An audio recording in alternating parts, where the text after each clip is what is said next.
ಇದು ನೋಡಿ ನಮ್ಮ ಈ ಕೆರೆಯ ಇದು ಭಾಗ, ಕೊನೆ ಇದು ಕೆರೆ ಭಾಗ. ಇನ್ನೊಂದು ಅಡಿ ನೀರು ಬಂದ್ರು ಏನಾಗ್ತದೆ, ಇದು ಮೇಲ್ಗಡೆಗೆ ಇದು ಉರುಳುವಂತ ಇದಿದೆ. ಇಲ್ಲಿ ಕೈಗೆ ನೀರು, ಇಲ್ಲೇ ಕೈಗೆ ಸಿಕ್ಕುತ್ತೆ ನೀರು. ಅಷ್ಟು ಒಂದು ಲೆವೆಲ್ ಬಂದಿದೆ, ಬಹಳ ತಿಳಿಯಾಗಿದೆ. ಇಲ್ಲಿ ಕಡಿಮೆ ಅಂತ ಹೇಳಿದ್ರೆ ಇಲ್ಲೊಂದು 30-35 ಅಡಿ ಆಳ ಇದೆ ಇಲ್ಲಿ. ಬಹಳ ಚೆನ್ನಾಗಿದೆ. ಇಲ್ಲೆಲ್ಲ ಮುಂದಿನ ದಿನಗಳಲ್ಲಿ ಕಲ್ಲು ಬೆಂಚು, ಕಲ್ಲು ಚೇರ್ ಹಾಕೊಂಡು ಕುತ್ಕೊಂಡ್ರೆ ಅದು ನೋಡೋಕ್ಕೂ ಬಹಳ ಚೆನ್ನಾಗಿ ಕಾಣ್ತದೆ. ಕೆರೆ ಫುಲ್ಲು ಲೋಡ್ ಆಗಿದೆ. ಇಲ್ಲಿ ಏನಿದೆ, ನಾವು ಮುಂದೆ ಮಣ್ಣು ಇದು ಗಟ್ಟಿಯಾಗಿ ಕುತ್ಕೊಳ್ಳಿ ಅಂದ್ಬಿಟ್ಟು ಈ ಏಣಿ ಮೇಲೆಲ್ಲ ನಾವು ಇಲ್ಲಿ ಲಾವಂಚವನ್ನು ಹಾಕಿದ್ದೇವೆ. ಈ ಲಾವಂಚವನ್ನೇ ನಾವು ಈಗ ಕಿತ್ತು ಬೇರೆ ಬೇರೆ ಕಡೆಯಲ್ಲಿ ನಾವು ಅದಕ್ಕಾಗಿ ಇಲ್ಲಿ ಬಿಟ್ಟಿದ್ದೀವಿ ನೋಡಿ, ಭದ್ರವಾಗಿದೆ. ಈ ಭಾಗದಲ್ಲಿ ನಾವು ಜಾಸ್ತಿ ಮಣ್ಣು ಹಾಕಿರೋದ್ರಿಂದ ಈ ಕಡೆ ಕೊಚ್ಚ ಹೋಗಬಾರ್ದು ಅನ್ನೋ ಒಂದೇ ಒಂದು ದೃಷ್ಟಿಯಿಂದ ನಾವು ಇಲ್ಲಿ ಲಾವಂಚವನ್ನ ಇಲ್ಲಿ ಬಂದೋಬಸ್ತ್ ಹಾಕಿದ್ದೇವೆ. ಇದು ಬಹಳ ಚೆನ್ನಾಗಿ ಹಿಡ್ಕೊಳ್ಳುತ್ತೆ. ಇಲ್ಲಿ ಹಿಡ್ಕೊಂಡಾಗ ಇದು ಏರಿನೂ ಗಟ್ಟಿ ಆಗುತ್ತೆ, ಯಾವುದೇ ಕಾರಣಕ್ಕೂ ಇಲ್ಲಿ ಡ್ಯಾಮೇಜ್ ಆಗೋದಿಲ್ಲ. ಏರಿ ಹೊಡೆಯೋದೇ ಇಲ್ಲ. ನೀವು ಏರಿ ಮೇಲ್ಗಡೆ ಲಾವಂಚವನ್ನು ಹಾಕೊಂಡ್ರೆ ಯಾವುದೇ ಕಾರಣಕ್ಕೂ ಏರಿಗೆ ಡ್ಯಾಮೇಜ್ ಆಗೋದಿಲ್ಲ, ಅದು ಚೆನ್ನಾಗಿ ಇಲ್ಲಿ ಬರುತ್ತೆ.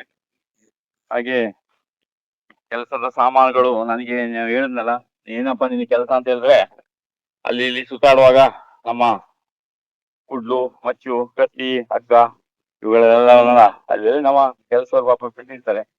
ಅದನ್ನೆಲ್ಲ ನಾವು ಏನ್ ಮಾಡ್ಬೇಕು, ತಿರುಗಾಡುವಾಗ ಎಲ್ಲ ತೆಗೆದು ಸಂಗ್ರಹಿಸಬೇಕು. ಇದು ಒಂದು ನಮ್ಮ ನೋಡಿ, ಇದೆಲ್ಲ ನೀರು ಬಹಳ ಕೈಗೆಟುಕುವಂತ ಜಾಗಕ್ಕೆ ಇಲ್ಲಿದೆ ನೀರು, ಸಮೃದ್ಧಿಯಾದ ನೀರಿದೆ.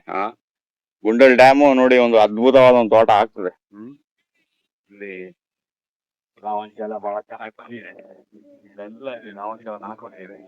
ಇದು 1-2 ಮಳೆ ಬಿಟ್ಟರೆ ಅಥವಾ ನೀರೇನಾದ್ರು ನಾವು ಸ್ವಲ್ಪ ಬಿಟ್ರೆ ಚೆನ್ನಾಗಿ ಬರ್ತದೆ. ಈ ಲಾವಂಚ ಸೈಡ್ ಅಲ್ಲಿ ಹಾಕಿದ್ರು ಇದು ಕಡಿಮೆ ಅಂತ ಹೇಳಿದ್ರೆ ಒಂದು 8-10 ಮೀಟರ್ ಆಳಕ್ಕೆ ಹೋದ್ರೆ ಈ ನೀರ್ನು ಅದು ಚೆನ್ನಾಗಿ ಭದ್ರವಾಗಿ ಇಟ್ಕೊಳುತ್ತೆ, ಮತ್ತೆ ಮಣ್ಣನ್ನ ಇಲ್ಲಿ ಕುಸಿಲಿಕ್ಕೆ ಅದು ಬಿಡೋದಿಲ್ಲ. ಅಷ್ಟು ಒಂದು ಅದ್ಭುತವಾಗಿ ಅದು ಕೆಲಸ ಮಾಡ್ತದೆ. ಅದ್ರ ಮೇಲ್ಗಡೆ ಏರಿ ಮೇಲೆಲ್ಲ ನಾವು ಹಾಕೊಂಡಿದ್ದೀವಿ. ಅದು ನಮಗೆ ಮುಂದಕ್ಕೆ ಬೇಕು ಅಂದಾಗ ನಾವು ಅದನ್ನ ತೆಗೆದು ಇದು ಬಳಸ್ತು. ಹಾಗೆ ಈ ತರ ಒಮ್ಮೊಮ್ಮೆ ಪ್ಲಾಸ್ಟಿಕ್ ಎಲ್ಲ ಬಂದ್ಬಿಡುತ್ತೆ. ಅದನ್ನೆಲ್ಲ ನಾವು ಆಗಾಗ ಕಟ್ಟಿ ಹಾಕಿ ಏನಾದ್ರು ಮಾಡಿ ತೆಗೆದು, ಯಾವ್ಯಾವ ಕಾರಣಕ್ಕೆ ಗಾಳಿಗೆ ಬಂದು ಆಗೆಲ್ಲ ಅಲ್ಲಿ ಸೇರ್ಬಿಡ್ತದೆ ಅದು. ಅದನ್ನೆಲ್ಲ ಸ್ವಲ್ಪ ನಾವು ತೆಗೆದು ಕ್ಲೀನ್ ಮಾಡ್ಕೋಬೇಕು. ಅವಾಗ ಕ್ಲೀನ್ ಮಾಡ್ತಾ ಇರ್ಬೇಕು. ಇಲ್ಲೂ ಅಷ್ಟೇ ಲಾವಂಚ ಏರಿ ಮೇಲ್ಗಡೆ ತುಂಬಾ ಚೆನ್ನಾಗಿ ಬಂದಿದೆ.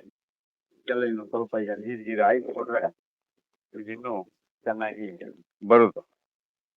ಅವಾಗ ನಾವು ಇಲ್ಲಿ ತಂದು ಇಟ್ಕೊಂಡಿದ್ದು ನಾಟಿ ಮಾಡಿದ್ದು. ಈಗ ಇಲ್ಲಿ ಲಾವಂಚ ಬರ್ತಾ ಇದೆ.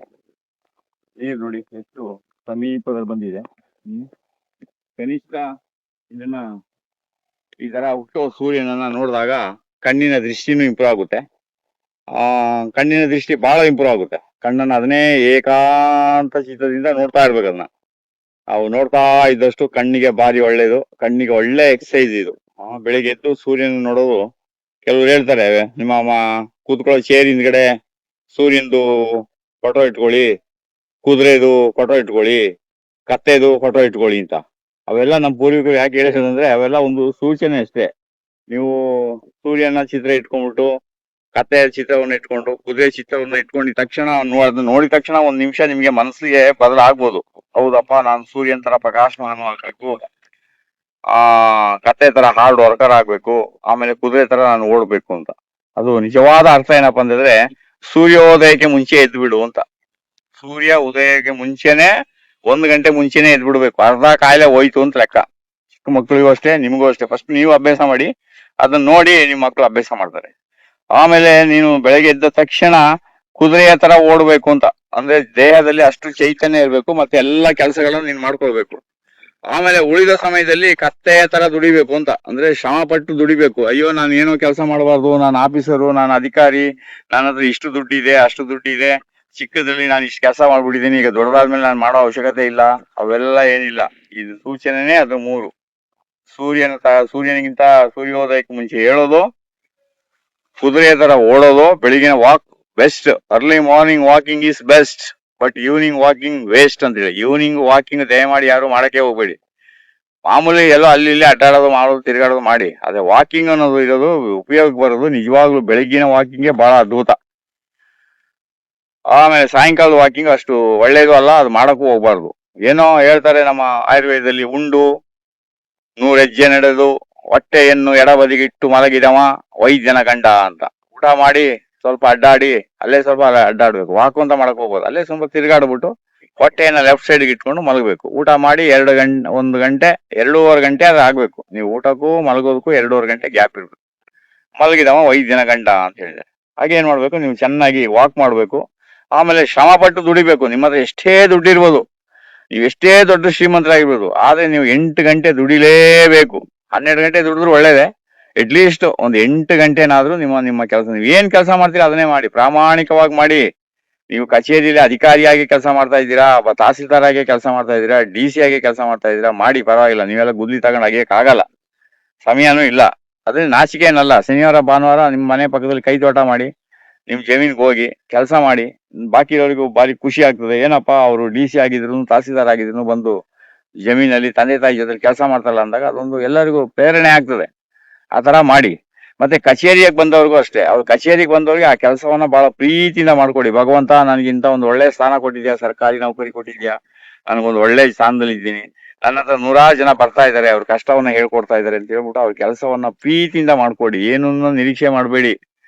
ಏನನ್ನು ನಿರೀಕ್ಷೆನೆ ಇಲ್ದೇನೆ ನೀವು ಕೆಲಸ ಮಾಡ್ಕೊಡಿ. ಅವಾಗ ಏನಾಗ್ತದೆ, ಅವರು ನಿಮ್ಗೂ ಒಳ್ಳೇದಾಗ್ತದೆ, ನಿಮ್ಗೂ ಭಗವಂತ ಕೊಡ್ತಾನೆ, ನಿಮ್ಮ ಮೇಲೆ ಪ್ರೀತಿ ಇರ್ತದೆ. ಆ ಪ್ರೀತಿಯ ಸಂಪತ್ತನ್ನ ನೀವು ಹೆಚ್ಚಿಸಿ ಇಟ್ಕೊಂಡಾಗ ನಿಮ್ಮ ಆಯಸ್ಸು ಜಾಸ್ತಿ ಆಗ್ತದೆ. ಸರ್ಕಾರಿ ಅಧಿಕಾರಿ ಅವರ ಮನೆ ಕಚೇರಿ ಹತ್ರ ಬಂದವ್ರಿಗೆ, ಆಫೀಸ್ ಹತ್ರ ಬಂದವ್ರಿಗೆ, ಅವ್ರ ಟೇಬಲ್ ಮುಂದೆ ಬಂದವ್ರಿಗೆ ಕೆಲಸ ಮಾಡ್ಕೊಟ್ಟಾಗ, ನೀವು ಆ ಕೆಲಸ ಮಾಡ್ಕೊಟ್ಟಾಗ ಅವ್ರು ಮಾಡೋ ಆಶೀರ್ವಾದ ಇದೆಯಲ್ಲ, ಅದು ತುಂಬಾ ಒಳ್ಳೇದು. ನಿಮ್ಗೆ ಆಶೀರ್ವಾದ ನಿಮ್ಮನ್ನು ನಿಮ್ಮ ಕುಟುಂಬವನ್ನು ರಕ್ಷಣೆ ಮಾಡ್ತದೆ.